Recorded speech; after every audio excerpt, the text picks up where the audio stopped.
നിങ്ങളെ യു എയിലെ വീടിൻ്റെ വാതിലുകളും ജനലുകളും വൈബ്രേഷൻ സംഭവിക്കുന്നത് ശ്രദ്ധിച്ചിട്ടില്ല. ഇത് നിങ്ങളുടെ തോന്നലല്ല. ദുബായ്, ഷാർജ, അജ്മാൻ എന്നിവിടങ്ങളിലും മറ്റു പല എമിറേറ്റ്സുകളിൽ താമസിക്കുന്നവരുടെയും ഈ മുഴക്കം റിപ്പോർട്ട് ചെയ്തിട്ടുണ്ട്. ഇതിൻ്റെ ഒരു വിശദീകരണം ലോ ഫ്രീക്വൻസി പ്രഷർ വേവ്സ് ആണ്. ഇൻഫ്രാ സൗണ്ട്സ് എന്നും കൂടി പറയാറുണ്ട്. ഉയർന്ന ആൾട്ടിറ്റ്യൂഡിലെ ഇന്റർസെപ്ഷനോ അല്ലെങ്കിൽ സൂപ്പർസോണിക് എയർക്രാഫ്റ്റുകളോ പ്രഷറിൽ ചില മാറ്റങ്ങൾ വരുത്തും. ഇത് ലോ ഫ്രീക്വൻസി വേവ്, അത് ദീർഘദൂരം സഞ്ചരിക്കുന്ന ലോ ഫ്രീക്വൻസി വേവ് പ്രൊഡ്യൂസ് ചെയ്യാൻ കാരണമാകും. ഈ ലോ ഫ്രീക്വൻസി വേവ് ആണെങ്കിൽ നമുക്ക് കേൾക്കുന്നതിന് പകരം ജനലുകളോ വാതിലുകളോ ഉള്ള വൈബ്രേഷൻസ് ആയിട്ടാണ് നമുക്ക് അനുഭവപ്പെടുന്നത്.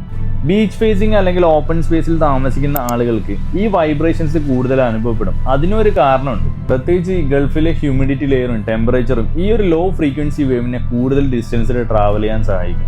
ഇത് നമുക്ക് അസാധാരണവും ഒരു പേടിപ്പെടുത്തുന്നതായ കാര്യമാണ്. കാരണം വേറെ ഒന്നുമല്ല, ഇതുവരെ നമ്മൾ ഇത് എക്സ്പീരിയൻസ് ചെയ്തിട്ടില്ല. പക്ഷെ നമ്മൾ മനസ്സിലാക്കേണ്ട ഒരു കാര്യമുണ്ട്, ഇതൊരു സിമ്പിൾ ഫിസിക്സ് ആണ്. നമ്മൾ ഈ ഫീൽ ചെയ്യുന്ന കാര്യങ്ങളൊക്കെ നമ്മളെക്കാൾ എത്രയോ ദൂരെയാണ് സംഭവിക്കുന്നത്. UAE എയർഫോഴ്സും UAE എയർ ഡിഫൻസ് സിസ്റ്റവും നമ്മളെ പ്രൊട്ടക്ട് ചെയ്യാൻ വേണ്ടിയിട്ടുള്ള കാര്യങ്ങളൊക്കെ ചെയ്യുന്നുണ്ട്. അപ്പോൾ ഇതുപോലത്തെ ഇൻഫർമേറ്റീവ് വീഡിയോസിനായി എൻ്റെ പേജ് ഒന്ന് ഫോളോ ചെയ്തേക്കും.